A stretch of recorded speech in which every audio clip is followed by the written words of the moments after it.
ఈ వాక్యాన్ని మనం జ్ఞాపకం చేసుకుందాం. దయచేసి దేవుని వాక్యాన్ని జ్ఞాపకం చేసుకుందాం. మీ బైబిల్ తెరవండి, దేవుని వాక్యాన్ని గమనించండి. దేవుని వాక్యంలో నుండి ఒక చాలా ప్రాముఖ్యమైన వ్యక్తిని మనం జ్ఞాపకం చేసుకుందాం. పునరుద్ధాన పండుగ పూర్తయి ఇది ప్రియులారా 2వ వారం కదండి. కాబట్టి ప్రభు అయిన యేసుక్రీస్తు వారు ఆయన సిలువలో మరణించక ముందు ఆయనకు చాలామంది శిష్యులు ఉండేవారట. యోహాను సువార్త 6వ అధ్యాయంలో ఆయనకు 70 మంది శిష్యులు ఉన్నారని చెప్తారు. అయితే రాను రాను అనగా ఆయన సిలువ మరణానికి దగ్గరగా వెళ్ళిన తర్వాత, సిలువ మరణం దగ్గరికి వెళ్ళిన తర్వాత ఆయన శిష్యుల సంఖ్య చాలా తగ్గిపోయింది.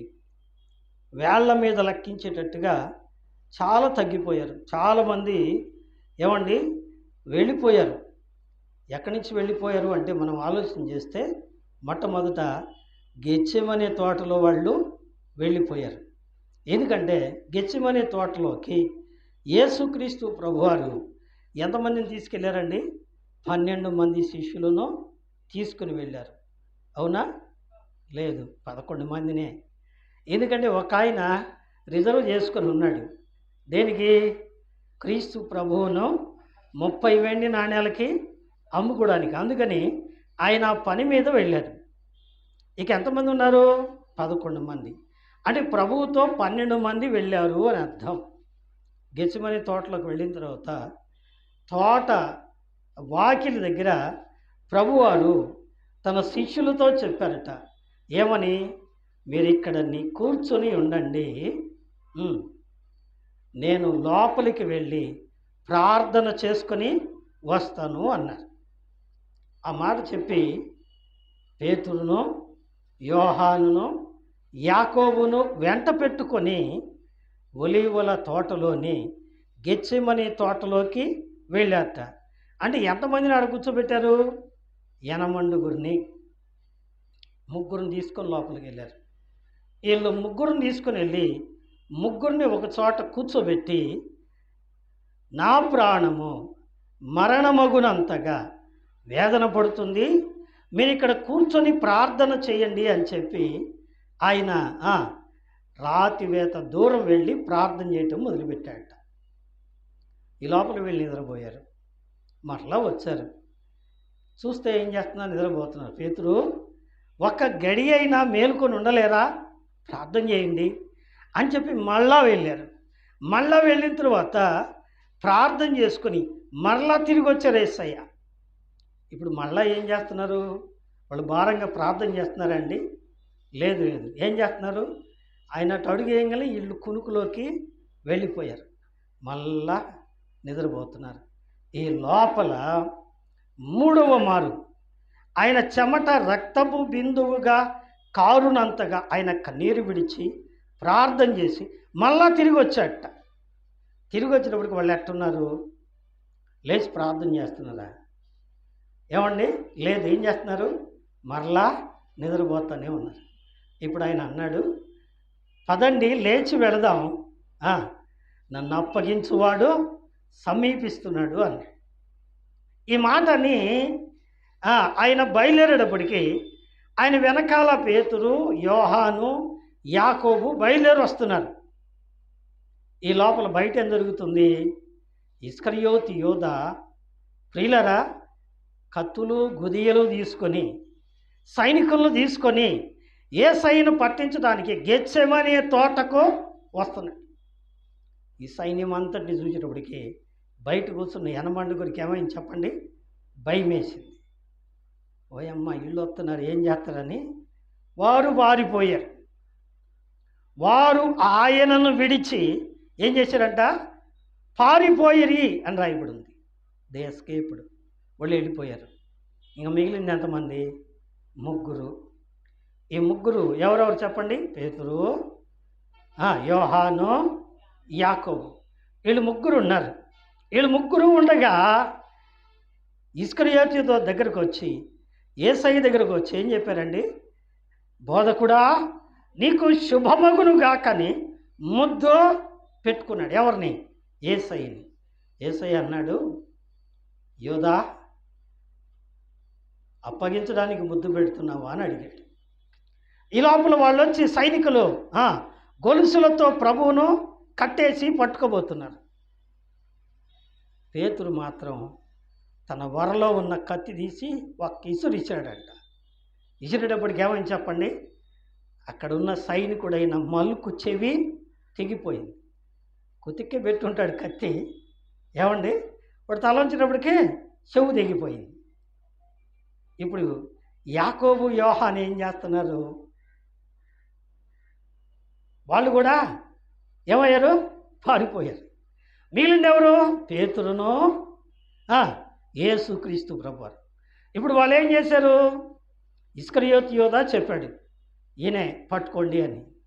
వాళ్ళు పట్టుకున్నారు, యేసును తీసుకెళ్తున్నాడు. మరి పేతురు ఏం చేశాడు? ఏమండి పేతురు కూడా పారిపోయాడు. అంటే ఆయనతో ఉన్న 11 మంది ఏమైపోయారు చెప్పండి? పారిపోయారు. మిగిలింది ఎవరు? ఆయన ఒక్కడే.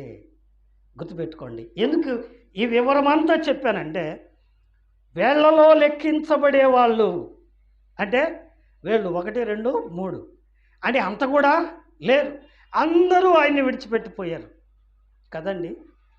కానీ యేసు ప్రభువారిని పట్టుకొని పోయి కొట్టి చెరసాలలో పెట్టి తరువాత కొరడా శిక్ష విధించి ఆయన్ని చంపి సమాధిలో పెట్టారు.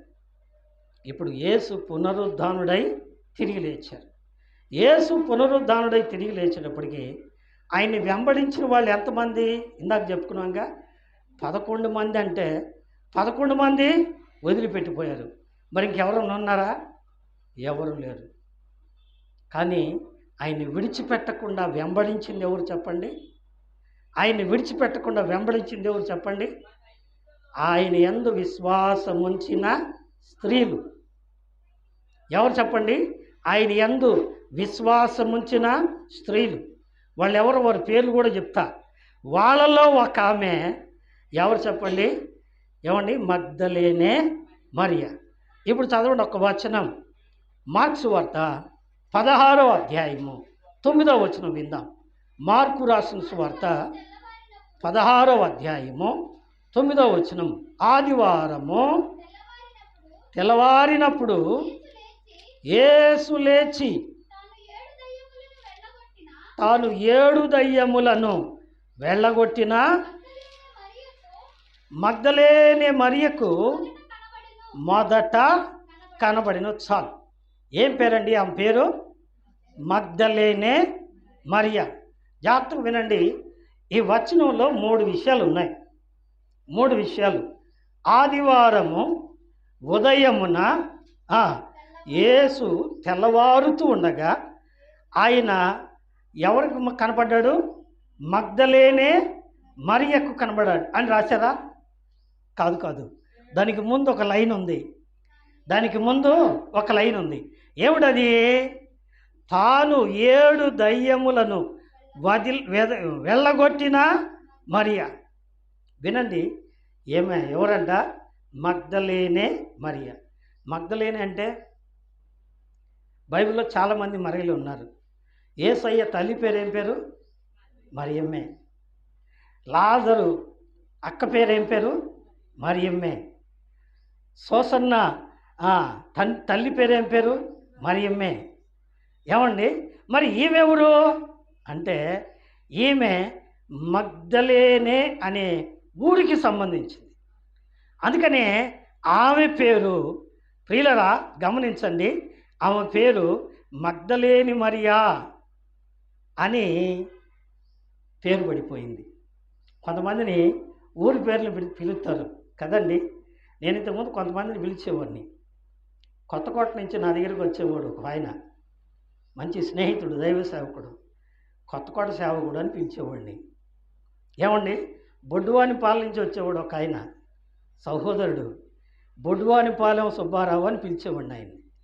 సో వాళ్ళ స్థలాల్ని బట్టి, వారు ఉండే చోటును బట్టి, రెండవది వాళ్ళకు కలిగిన ప్రాధాన్యతను బట్టి వాళ్ళకి ఆ నిక్ నేమ్స్, ప్రత్యేకమైన పేర్లు వస్తాయి. అలాగే ఈమె పేరు మగ్దలేనే మరియా.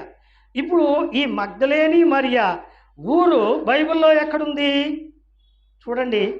మొట్టమొదటిగా మార్క్స్ వార్త 8వ అధ్యాయము 10వ వచనం విందాం.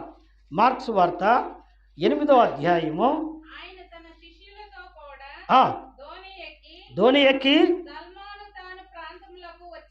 దల్మనూత, ఏమండి దల్మనూత, ఈ స్థలం పేరు మొట్టమొదటి పేరు ఏం పేరు? దల్మనూత. గుర్తుపెట్టుకోండి. ఇంకోటి మత్తయి సువార్త 15వ అధ్యాయము 39వ వచనం.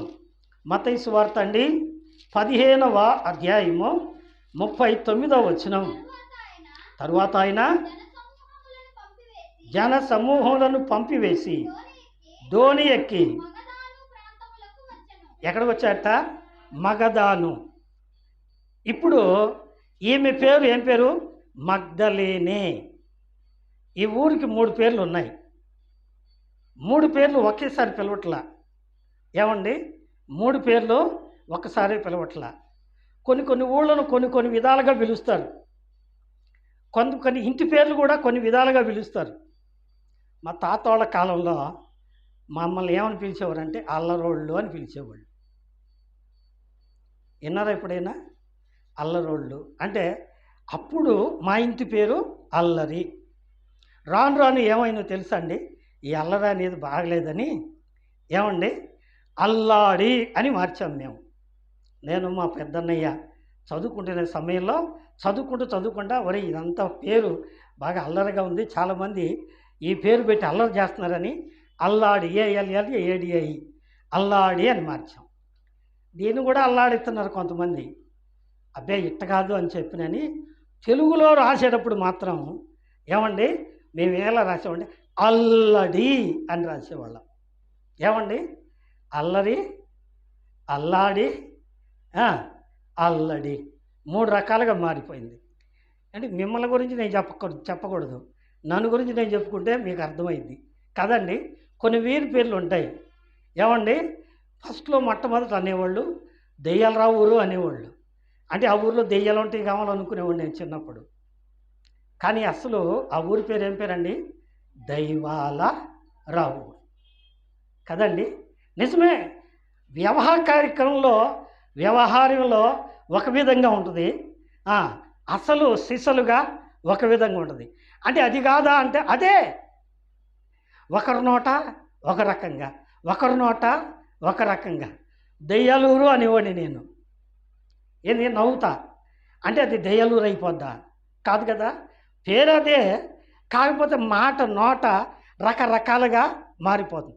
అలాగే ఈమె దల్మనూత అనే స్థలంలో ఉండేది. అది రాను రాను ఏమైపోయింది? మగదాను అయిపోయింది. ఏమండి? రాను రాను ఆ ఊరి పేరు ఏమైంది? మగ్దలీల. ఈ మగ్దలీల లేదా మగదాను ఏమండి ఈ ఊరి పేరులో ఉన్న దల్మనూత, ఈ ఊరి యొక్క ప్రత్యేకత ఏంటంటే ఇప్పుడు మనం బ్లూ కొంటాం కదండి. బ్లూ బట్టలకు వేసుకోవడానికి, తెల్ల బట్టలకు వేస్తారు బ్లూ. ఆ బ్లూను నీలం రంగు అనేవాళ్ళు ఇంతకు ముందు. ఏమండి? ఇంగ్లీష్లో బ్లూ అంటున్నాం, కానీ తెలుగులో ఏమంటారు? నీలం అనే అంటారు. నీలం రంగు అది ఒక చెట్టులో నుంచి వస్తుందట. చెట్టులో నుంచి. ఇవన్నీ నీకు ఎక్కడయ్యా, నువ్వేమో నీళ్ళు వచ్చావా అంటే కంకాడెన్స్ అని ఉంటుంది, ఆ తర్వాత నిఘంటు అని ఉంటుంది. వాటిలో చదువుతాం మేము కదండి. కాబట్టి అక్కడ ఆ ఊర్లోనట ఈ యొక్క నీలం రంగు ఏమండి బ్లూ అంటే బట్టలకేసే బ్లూ కలర్ని ఉత్పత్తి చేసే ఆ మొక్కల్ని పెంచుతారట. అదొక పరిశ్రమ అక్కడ. ఏమండి? రెండవది ఆ ఊరిలో రంగుల పరిశ్రమ ఉండేది. రంగులు తయారు చేసేవాళ్ళు, పెయింట్స్. ఇప్పుడేముంది, మిషన్లు పెట్టి తయారు చేస్తారు. కానీ అప్పుడు మొక్కల్లో నుంచి, పువ్వుల్లో నుంచి రంగులు తీసేవాళ్ళు. అదొక పెద్ద పరిశ్రమ. దేశాల నుంచి వచ్చి ఆ రంగులో కొనుక్కుని పోయేవాళ్ళు. అందువల్ల ఆ స్థలం ఏం చెప్పండి, మంచి బిజినెస్ ప్లేస్. ఏమండి, కొరింథీ పట్టణం ఒక వ్యాపార కేంద్రం. ఎందుకంటే అది సముద్రం, గలిలేయ సముద్రం లేదా గలిలేయ సరస్సు ఒడ్డున ఉంది. సముద్రం మీద దొరికే చేపలు, సముద్రం మీద దొరికే చేపలు, ఎరుకో పట్టణంలో దొరికే సుగంధ ద్రవ్యాలు, ఇవన్నీ ఎరుకో పట్టణం దగ్గరికి అక్కడ అక్కడ తీసుకొచ్చి కొరింథీ పట్టణానికి తీసుకొచ్చి షిప్పుల్లో ఎక్కిచ్చేవాళ్ళట అప్పట్లో. అందువల్ల పెద్ద వ్యాపార స్థలమైంది. అట్లాగే ఇది కూడా ఒక వ్యాపార స్థలం. వ్యాపార స్థలం అంటే రకరకాల వాళ్ళు వస్తారు కదా. హైదరాబాద్ ఉంది, అన్ని రకాల వాళ్ళు వస్తారు. దొంగలు వస్తారు, వ్యభిచారులు వస్తారు, మోసగాళ్ళు వస్తారు, అన్యాయస్తులు వస్తారు కదండి, జోదగాళ్ళు వస్తారు. అదేవిధంగా ఈ పట్టణానికి అనేక మంది వచ్చేవాళ్ళట. అయితే ఆ పట్టణంలో రంగు రంగులు ఆశ చూపించి మనుషులను మోసం చేసే ఏమండి వేశ్యా జీవితం కూడా ఉండేదట. పాపం ఈమెకి కూడా ఏమి ఇష్టం ఏమండి, కొంతమంది చిన్నపిల్లలు కానీ నాకు శిష్యురాలు ఉండేది, ఈ ఊరమ్మాయి, ఇప్పుడు ఎక్కడుంటుందో నాకు తెలియదు. ఆ అమ్మాయి చిన్నప్పుడు నా దగ్గర ట్యూషన్కి వచ్చేటప్పుడే పెదాలకు రంగులు వేసుకొని వచ్చేది, రోజుకు ఒక రంగు వేసుకొని వచ్చింది. ఏందమ్మాయి అంటే చెవులకి ఇంతంతలా కమ్మలు పెట్టుకొని వచ్చేది. ఏమండి, కొనుక్కొని వాళ్ళ అమ్మ చేత కొనిపించుకొని పెట్టుకొని వచ్చేది. ఎందుకంటే అవంటే ఆ అమ్మాయికి మోసు ఇష్టం. ఏమండి, అది ఏమైంది చెప్పండి, వ్యసనం. వ్యసనం. దీనివల్ల మనుషులు ఏమవుతున్నారు, పాడైపోతున్నారు. లోకం రంగుల వలయం ఇదేం చేస్తుంది, మనుషుల్ని ఆకర్షిస్తుంది. ఈ ఆకర్షించిన జీవితంలో ఈమె జీవితం ఎలా అయిపోయిందంటే దయ్యాల పాలైపోయింది. ఏమండి, దయ్యాల పాలైపోయింది. రకరకాల దయ్యాలు ఉన్నాయి. తాగుడనే దయ్యం, వ్యభిచారం అనే దయ్యం కదండి, ఇంకా తిట్టుబోతు, తిరుగుబోతు, కొట్టుబోతు, ఏమండి ఇవన్నీ దయ్యాలే కదా. అట్టనే పాపం ఈమెకి 7 దెయ్యాలు పట్టినాయట. ఏమండి, స్నేహితులరా, లోకంలో ఉన్నదాటిని ఎన్నో, లోకమున ఎన్నో మీరు ఆశింపకుడి అంటాడు యోహాను భక్తుడు. యోహాను పత్రిక 2వ అధ్యాయంలో ఉంది. లోకమునైనను దానిలో ఉన్న వాటినైనను ఆశింపకుడి. లోకములో ఉన్నదంతయు శరీరాశ, నేత్రాశ, జీవపు డంబం కదండి. అంతేకాదు, 1 పేతురు రాసిన పత్రికలో 1వ అధ్యాయంలో 23వ వచనంలో ఉంది. ఏముందంటే సర్వ శరీరులు ఏమై ఉన్నారు, గడ్డిని పోలిన వారై ఉన్నారు. ఏమండి, వారి అందమంతయు గడ్డిని పోలి ఉన్నది. ఏంటయ్యా గడ్డితో ఎందుకు పోల్చామంటే గడ్డి ఎండునో దాని పువ్వు వాడిపోవును. ఏమండి, అందుకని సొలొమోను అన్నాడు, అందం మోసకరము, సౌందర్యము వ్యర్థం. పిచ్చిదైపోయింది, దెయ్యాల పాలైపోయింది కదండి. తన జీవితం పాడైపోయింది. తన చేతిలో లేదు. కొంతమంది జీవితం వాళ్ళ చేతుల్లో ఉండదు. గడగడ వణుకుతుంటాయి కాళ్ళు చేతులు.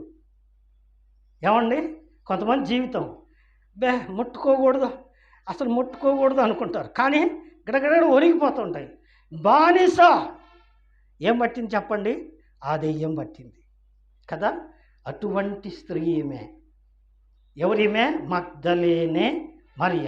ఈమె జీవితం ఎటువంటిది చూశారుగా ఇప్పుడు దాకా.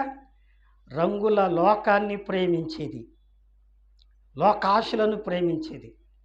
లోకంలో ఉన్నదంతా ఏంటండి, పాపం. పాపం వల్ల వచ్చు జీతము మరణము కదండి. ఇంకా అంతేకాదు, ఎఫెసీ పత్రిక 2వ అధ్యాయము 1వ వచనంలో అంటాడు, మీరు మీ పాపముల చేతను అపరాధముల చేతను చచ్చిన వారై ఉండగా. చెప్పండి, ఏమై ఉన్నారు, పాపములు అపరాధములు ఉన్న వాళ్ళు ఏమవుతారు చెప్పండి. మొన్న ఎవరో అంటున్నారు, పలానోళ్ళ అబ్బాయి చచ్చిపోయాడు, మనం అనుకున్నాము టైఫాయిడ్ జ్వరం అని, అది కాదండి ఆ రోగం అంట అని చెబుతుంది ఆవిడ. ఏ రోగం, మాయ రోగం. ఎందుకు వచ్చింది ఆ రోగం, ఈ ఆశలు, ఈ కోరికలు, ఈ తుచ్చమైన ఇచ్చల వల్ల వచ్చే రోగం.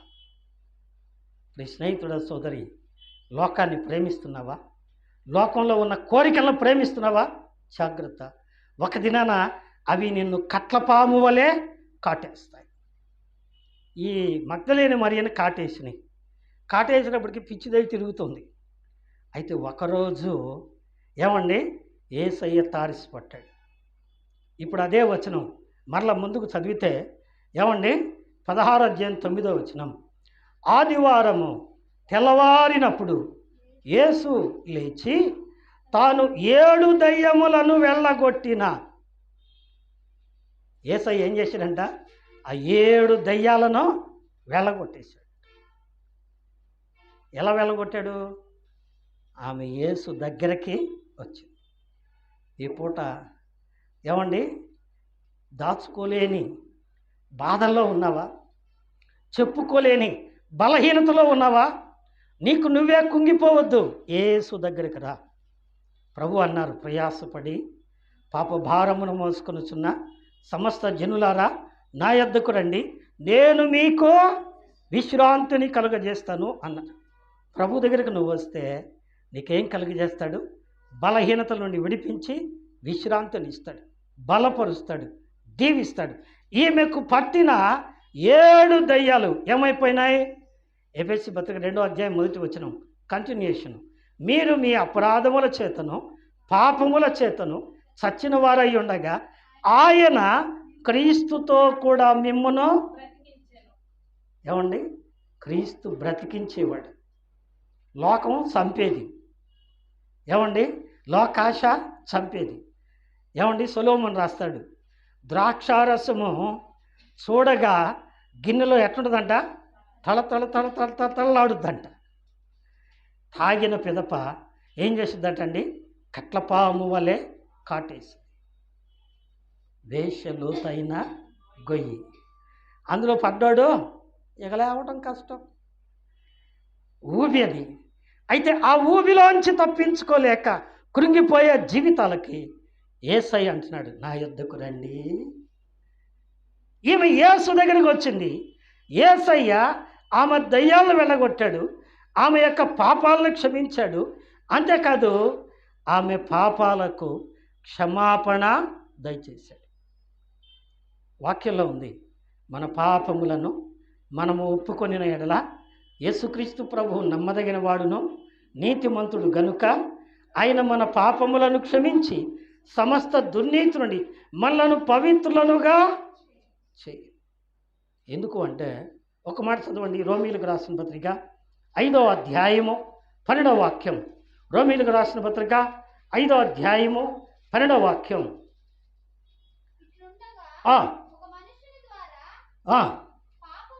పాపమును ప్రవేశించను,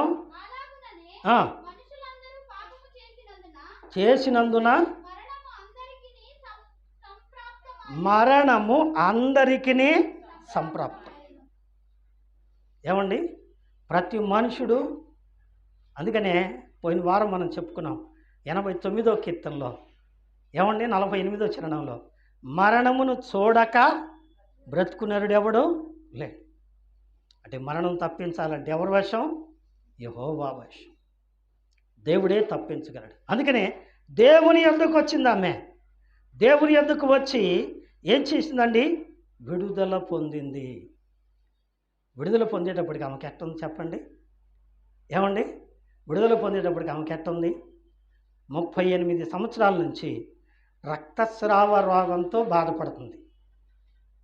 ఏమండి, మార్క్స్ వార్త 5వ అధ్యాయంలో ఒక తల్లి, ఆ పేరేందో రాయబడ్డా. రక్తస్రావ రోగంలో బాధపడే మనిషి ఎట్లుంటుంది చెప్పండి? నెలకు ఒక 3 రోజులు మీరు కూడా పడతారుగా. ఎట్లుంటుంది?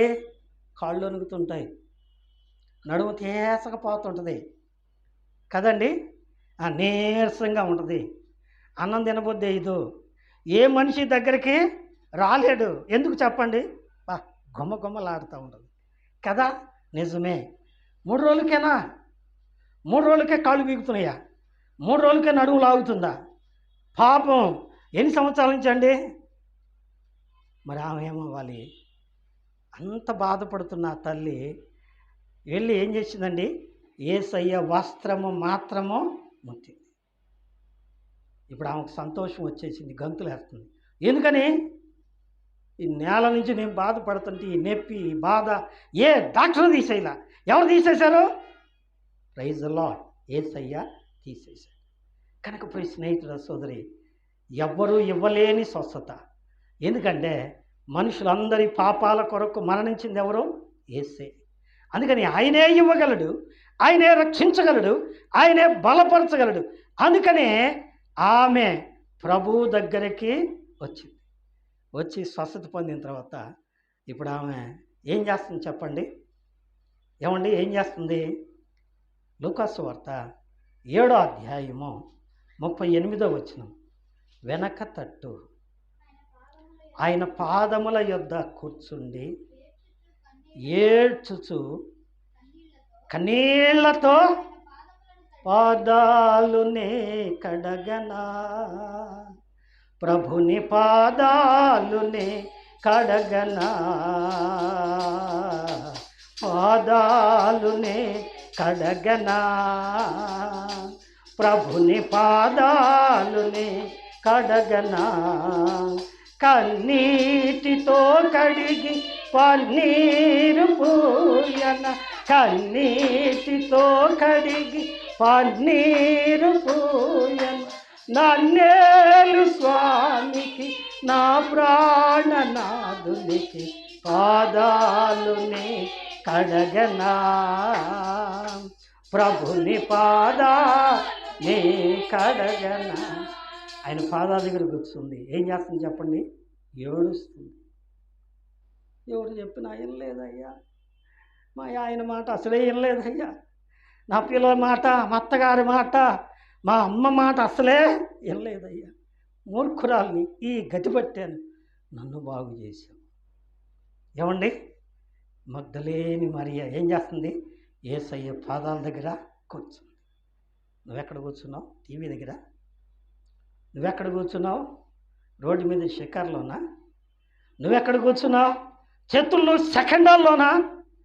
ప్రభు చేత రక్షించబడి మారు మనసు పొంది దేవుని వాక్యం వింటున్నా నీవు ప్రభు పాదాల దగ్గర కూర్చొని వాక్యం వింటున్నావా? ప్రభు సన్నిధిలో ప్రార్థన చేస్తున్నావు రోజుకొక్కసారైనా. వాక్యంలో ఉంది, ఎన్నిసార్లు గద్దించినను లోబడినొల్లని వాడు మరి తిరుగు లేకుండా హఠాత్తుగా ఏమవుతాడు? నాశనమైపోతాడు. దేవుని మాటలు వింటున్నావా? మారు మనసు పొందావా? బుద్ధి మార్చుకున్నావా? జాగ్రత్త. ఏమైతే తన బ్రతుకును మార్చిన యేసయ్య పాదాల దగ్గర కూర్చుంది. కన్నీళ్లు పెట్టి ఆ కన్నీళ్లతో ఆయన పాదాలు కడిగిందట. ఏమండి, ఎన్ని కన్నీళ్లు కావాలి కాళ్ళు కడగడానికి? ఇప్పుడు ఏం చేసిందండి? తన తల వెంట్రుకలతో ఆయన పాదాలను తుడుస్తూ ఉంది. ఇంకా తను తీసుకొచ్చిన అత్తరు బొడ్డి ఆయన పాదాలకు పూసిందట. ఏం చేసింది? తను తీసుకొచ్చిన అద్దరు బొడ్డి ఆయన పాదాలకు పూసింది. నిజమే, ప్రభువును ఆరాధిస్తుంది, ప్రభువును స్తుతిస్తుంది.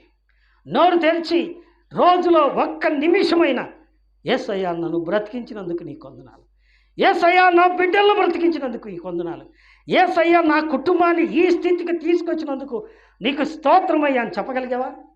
చెబుతున్నావా? మగ్దలేని మరియ మారిపోయింది. మూడవదిగా మారిపోయింది. దయ్యాలు పట్టిన స్త్రీ, విడుదల పొందిన స్త్రీ, ప్రభువును ఆరాధిస్తున్న స్త్రీ ఏం చేస్తుంది? ప్రభువును ఆరాధిస్తుంది. ఆయన పాదాల దగ్గరకు వచ్చింది. ఏం చేస్తుందండి? కన్నీళ్లతో ప్రభువును వేడుకుంది.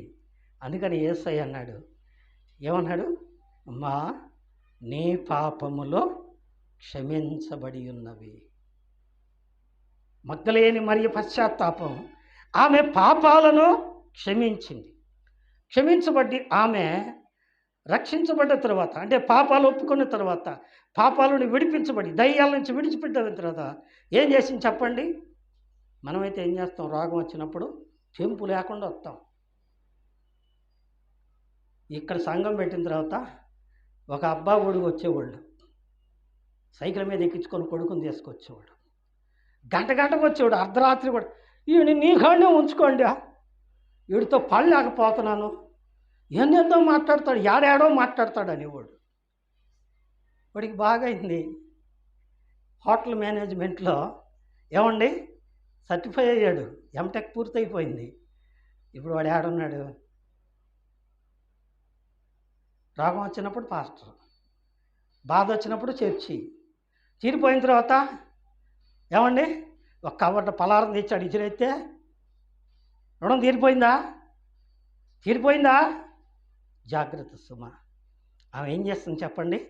ఆమె ప్రభువు పాదాల దగ్గర కూర్చొని ప్రభువును ఏం చేస్తుంది? ఆరాధిస్తుంది. ప్రభువును ఆరాధిస్తుంది. 2 కొరింథీ పత్రిక 5వ అధ్యాయము 7వ వాక్యం ఏం చదువుతాం? కాగా ఎవడైనను క్రీస్తునందున్న ఎడల వాడు నూతన, పాతవి గతించెను, ఇదిగో. పాత అలవాట్లు పోయినాయా? పాత మాటలు పోయినాయా? పాత కోపం పోయిందా? పాత జీవితం మారిందా? లేదు కదా. మనకంటే మగ్దలేని మరియా 100 రెట్లు బెస్ట్ కదా, కదండి. ఈమె ఆయన పాదాల దగ్గర కూర్చుంది, పాదాల దగ్గర ఆయనను ఆరాధిస్తూ ఉంది. ఏమండి 5వది ఏం చేస్తుంది చెప్పండి? చూడండి, లూకా రాసిన సువార్త 8వ అధ్యాయము 3వ వాక్యం విందాం. లూకా రాసిన సువార్త 8వ అధ్యాయము 3వ వచనం. లూకా రాసిన సువార్త 8వ అధ్యాయము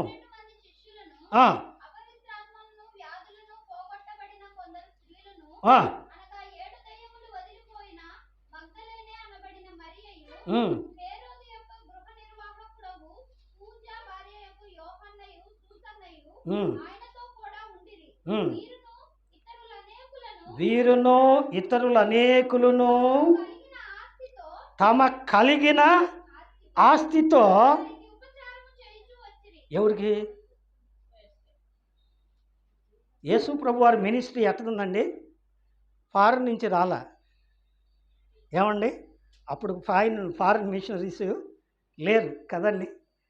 ఏమండి మరి ఈయన పోయి జోలు పట్టుకొని అయ్యా సేవ చేస్తున్నాను కానుక ఇంటిని ఎవరినైనా అడిగాడా? ఎవరిని అడిగలా. మరి ఎట్లా, ఎలా సేవ చేశారు, ఎలా పరిచర్య చేశారు, వాళ్ళు ఎలా తిన్నారు, ఎలా బట్టలు కట్టుకున్నారు, ఎలా జీవించారు, ఎలా వచ్చిన వాళ్ళకి పరిచర్య చేశారంటే ఇక్కడ ఉంది. వీరందరూ ఎవరు? వాళ్ళు రక్షింపబడిన వారందరూ, రోగాలు బాగు చేయబడిన వారందరూ, దయ్యాలు వెళ్ళగొట్టబడిన వారందరూ. వాళ్ళందరూ ఏం చేస్తున్నారంట? అందరికంటే మగ్దలేని మరియట, ఆమె హిస్టరీ చూస్తే మంచి ఆస్తిపరురాలు, చాలా ఆస్తిపరురాలంట, గొప్ప ఆస్తిపరురాలు. కానీ ఆమెకు దయ్యం పట్టింది. ఎందుకంటే పెద్ద బిజినెస్ ఉంది ఆమెకి, రంగుల వ్యాపారం ఉండేది ఆ ఊరిలో. అయితే ఆమెకి ఏమండి దయ్యం పట్టింది. ప్రభు ఆ దయ్యాన్ని వెళ్ళగొట్టాడు. ఇప్పుడు ఏం చేస్తుంది? వ్యాపారం లేదు, ఏం లేదు, ఆస్తి అంతా తీసుకొచ్చి దేవుని సేవకి ఖర్చు పెడుతుంది. ఏమండి దేవుని సేవకి ఖర్చు పెడుతుంది. మీటింగ్లు అంటే ఏం చేస్తామో చెప్పండి మనం? ఏమండి మడతేసి వేసి పాస్టర్ గారి చెయ్యి కూడా మడతేసి చేతులు పెట్టిపోతాం. ఎంత పెట్టిపోతాం వాళ్ళకే తెలుసు, దేవుడికే తెలుసు. చూసిన తర్వాత కానీ పాస్టర్కి తెలియదు. షబ్బా అనుకుంటాడు పాపం దిక్కులేనాడు. ఏమండి నిజమే, ఎంత ఇచ్చినా ఎంత ఇచ్చావని అంటానికి లేదుగా. కానీ ఆమెట తన ఆస్తి అంతా తీసుకొచ్చి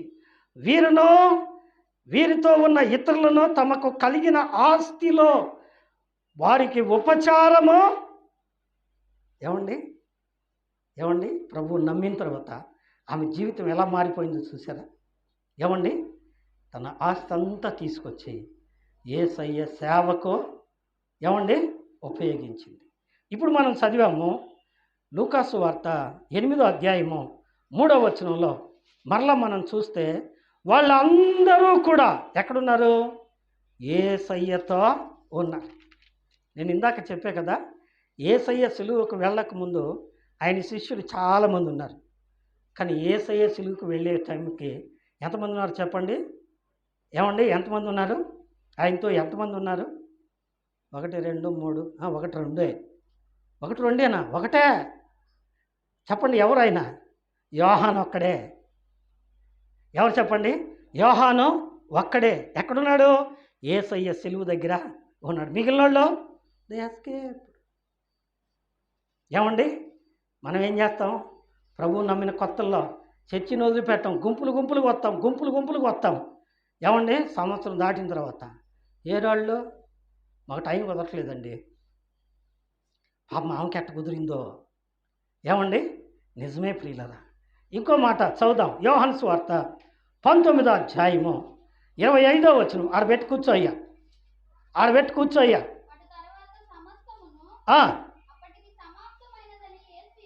ఎరిగి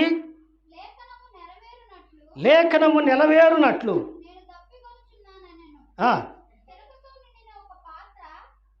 చదవమ్మా. ఎన్నో వచనం అమ్మది? 25వ వచనం.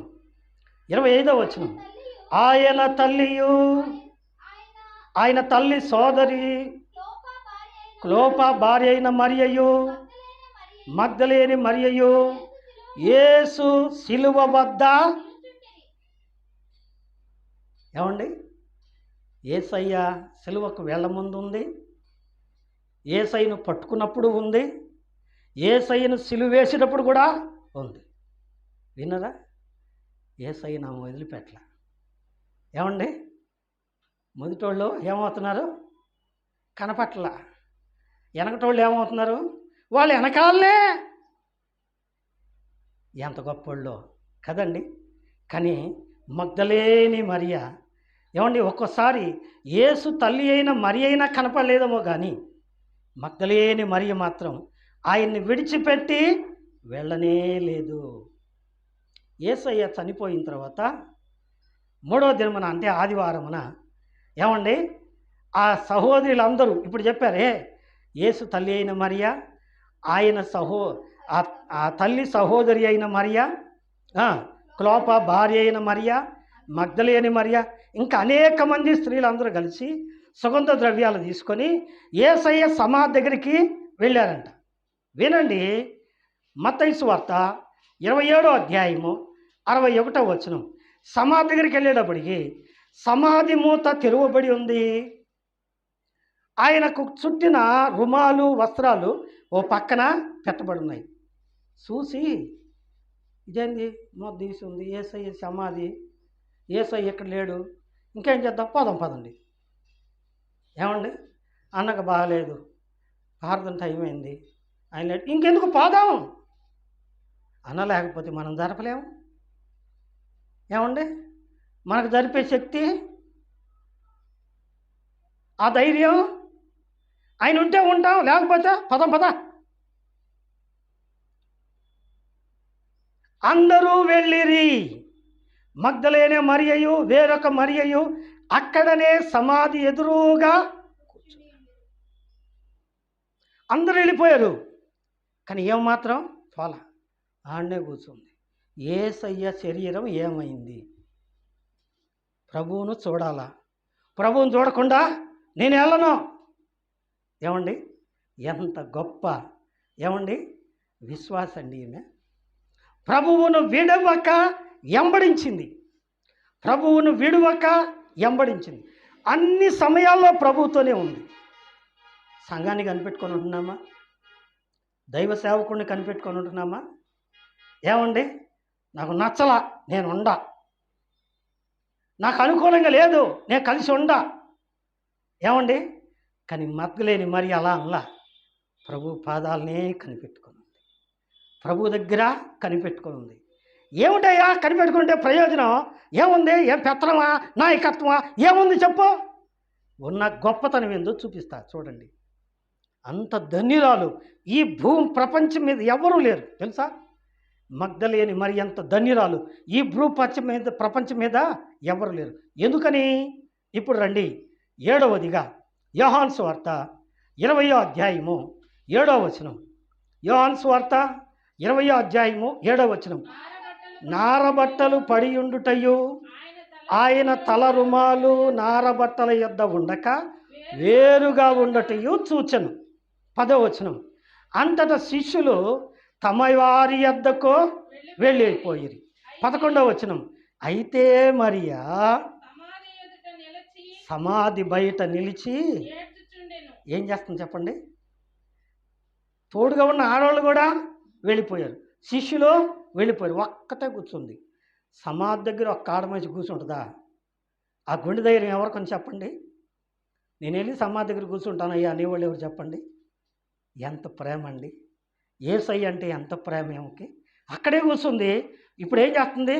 యేసయ్యా నువ్వు నాకు కనపడలేదు, ఏమైపోయావు ఏమైపోయావు ఏమైపోయావు ఏమై సియోను కుమారి ప్రాకారమా, రేయి మొదటి జామున లేచి నీ పసి పిల్లల ప్రాణం కొరకు ఏం చేయాలా? ఏడు బట్ట బట్ట బట్ట బట్ట బట్ట.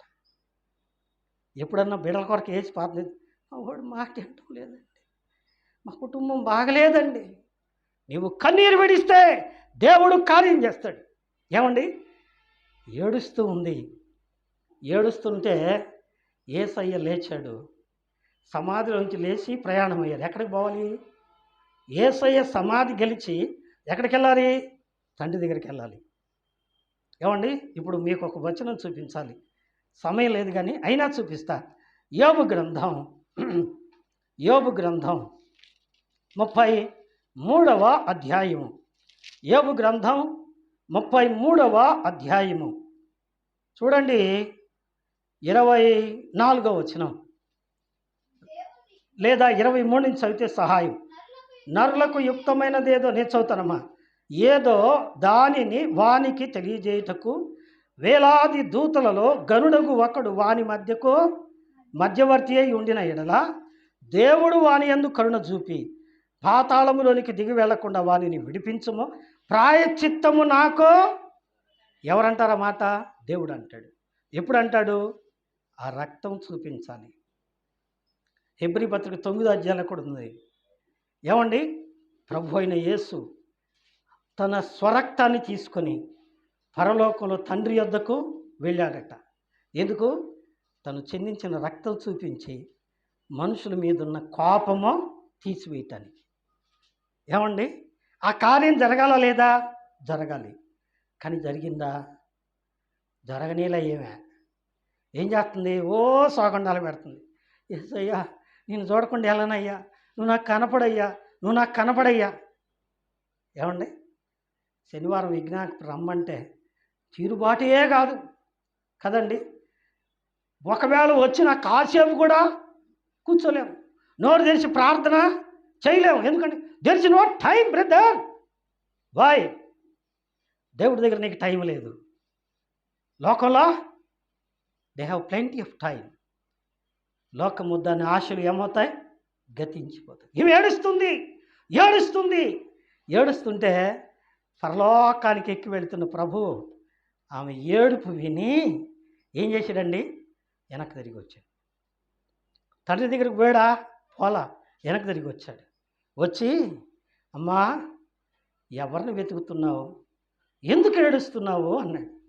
చదువమ్మా, యోహాను సువార్త 19వ అధ్యాయంలో ఆ మాట, 20వ అధ్యాయంలో ఆ మాటలు ఉన్నాయి.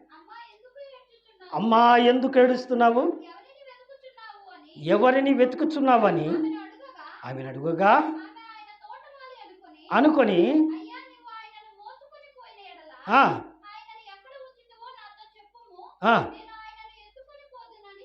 అని చెప్పాను. మరియా అని పిలవగా ఆయన వైపు తిరిగి రబ్బూని అని ఆయన పాదముల మీద పడబోయిందట. మీ తర్వాత చదువుకోండి, సమయం వృధా అవుతుంది, ఎండ కదండి. ఆయన పాదముల మీద పడబోయిందంట. అప్పుడు యేసయ్య ఏమన్నాడు చెప్పండి? ఎవరన్నారు ఈ మాట? యేసయ్య అన్నాడు. తండ్రి దగ్గరికి ప్రయాణం అయ్యాడు. సమాధి గెలిచి, సిలువను గెలిచి, మరణాన్ని ముళ్ళను విరిచి తండ్రి దగ్గరికి పోయి చెప్పి రావాలి, అప్పుడే రక్షణ వచ్చింది. కానీ తండ్రి దగ్గరికి వెళ్ళే ముందు ఏం అడ్డం పడింది. నేను చూడాలి ప్రభువా, నిన్ను చూడాలి ప్రభు అని ఏడుస్తుంది. ఉండలేకపోయాడు ఆయన. మళ్ళీ ఎనికి తిరిగి వచ్చాడు. ఎనికి తిరిగి వచ్చి అన్నాడు, నన్ను ముట్టుకోవద్దు, ఎందుకంటే నేను ఇంకా తండ్రి యొద్దకు వెళ్ళకుండా మరెవరికి కనపడకూడదు లెక్క. కానీ ఆయన ఎవరు చూశారు చెప్పండి? మగ్దలేనే మరియ. ఈ భూమండలం మీద పునరుద్ధానుడై తిరిగి లేచిన పరిశుద్ధులైన యేసును చూసిన ఒకే ఒక వ్యక్తి, మొట్టమొదటి వ్యక్తి ఎవరు చెప్పండి? ఒక ఆడ మనిషి. పునరుద్ధానుడైన దేవుని దివ్య దర్శనాన్ని చూసే భాగ్యం దక్కింది. ఏమండి? ఎంత ధన్యురాలే కదా ఏమో కదండి. మరి మనం ప్రభు కొరకు టైం వెచ్చిస్తున్నామా? ప్రభు పాదాల దగ్గర కనిపెడుతున్నామా? ప్రభు సన్నిధిలో ప్రార్థన చేస్తున్నామా? ప్రభువుతో కలిసి ఉంటున్నామా? ప్రభు మీద ఇష్టంగా ఉంటున్నామా? కష్టంగా ఉంటున్నామా? నీ కష్టానికి తగిన ప్రతిఫలం ఇవ్వకుండా ఉండడానికి ఆయన అన్యాయస్తుడు కాదు. ఆమె కనపడ్డాడు. అమ్మా, నేను ఇంకా తండ్రి దగ్గరికి వెళ్ళలా, నన్ను ముట్టుకోవద్దు, అయితే నువ్వు వెళ్ళి నేను ప్రభువును చూశానని నా శిష్యులతో చెప్పు. ఎవరు చెప్పాలి చెప్పండి? శిష్యులు గొప్ప, మరియమ్మ గొప్ప? శిష్యుల్ని ఏమన్నారు? అపోస్తలులు. వాళ్ళు గొప్ప, ఏమో గొప్ప? కానీ ఎవరు చూశారు యేసయ్యని? మరియ చూసింది. ఈ మరియల్ని మొట్టమొదట శిష్యులకు, అపోస్తలులకు సువార్త. ఏమిటి సువార్త? సువార్త ఏంటి? కొరింథీయులకు రాసిన మొదటి పత్రిక 15వ అధ్యాయం 3వ వచనం, లేఖనముల ప్రకారము క్రీస్తు మన పాపల కొరకై మృతి పొందెను, సమాధి చేయబడెను, తిరిగి లేఖనముల ప్రకారం. ఇదే సువార్త. ఈ మాటే చెప్పింది మరియమ్మ. ఎవరికి చెప్పింది? ఏమండి, ఎవరికి చెప్పింది? నాబోటి ఎర్రోళ్ళకి కాదు, అపోస్తలులకు చెప్పింది. అపోస్తలులకు సువార్త చెప్పే గొప్ప భాగ్యం ఎవరికి దక్కిందండి? ఈ ఎరిబాగులది మరియమ్మకు దక్కింది కదండి. మగ్దలేని మరియ ఎటువంటి చెప్పండి? శ్రేష్టమైనది. నీవు నేను అలాగే ఉండాలని ప్రభు మనల్ని కోరుకున్నాడు. ఈ మగ్దలేని మరియ లోకాన్ని ప్రేమించింది, దయ్యాలు పట్టించుకుంది. ఈ మగ్దలేని మరియ దయ్యాలు విడిచిపోయి బాగుపడింది. ఈ మగ్దలేని మరియ దయ్యాలు విడిచిపోయిన తరువాత యేసయ్య పాదాల దగ్గర కన్నీరు పెట్టి పశ్చాత్తాపడి ఆయన్ని స్తుతించింది. ఈ మగ్దలేని మరియ తన ఆస్తినంతా అమ్మి ప్రభువు సేవకు ఇచ్చింది. ఈ మగ్దలేని మరియ ప్రభువును కడవరకు విడువక నిలబడింది. యేసయ్య సిలువలో చనిపోయేటప్పుడు కూడా ఏమండి, మరియ తల్లి ఉన్నారు, మగ్దలేని మరియ ఉంది, యోహాన్ గారు ఉన్నారు. ఏమండి, నిజమే, దేవుని నామానికి స్తోత్రం. ఈ మగ్దలేని మరియ చనిపోయి తిరిగి లేచిన యేసయ్యను మొట్టమొదట చూచే భాగ్యమో దక్కి కదండి. ఎంత ధన్యురాలో. అలాంటి ధన్యత నీకు నాకు కావాలని దేవుడు కోరుకుంటున్నాడు. అటు కృప నీవు నేను పొందుకొని దీవించబడాలని ప్రభు పేరట మనవి చేస్తూ నా మాటలు ముగిస్తున్నాను. దేవుడు మనందరినీ నిండారుగా ఆశీర్వదించునుగాక. ఆమేన్. ఆమేన్.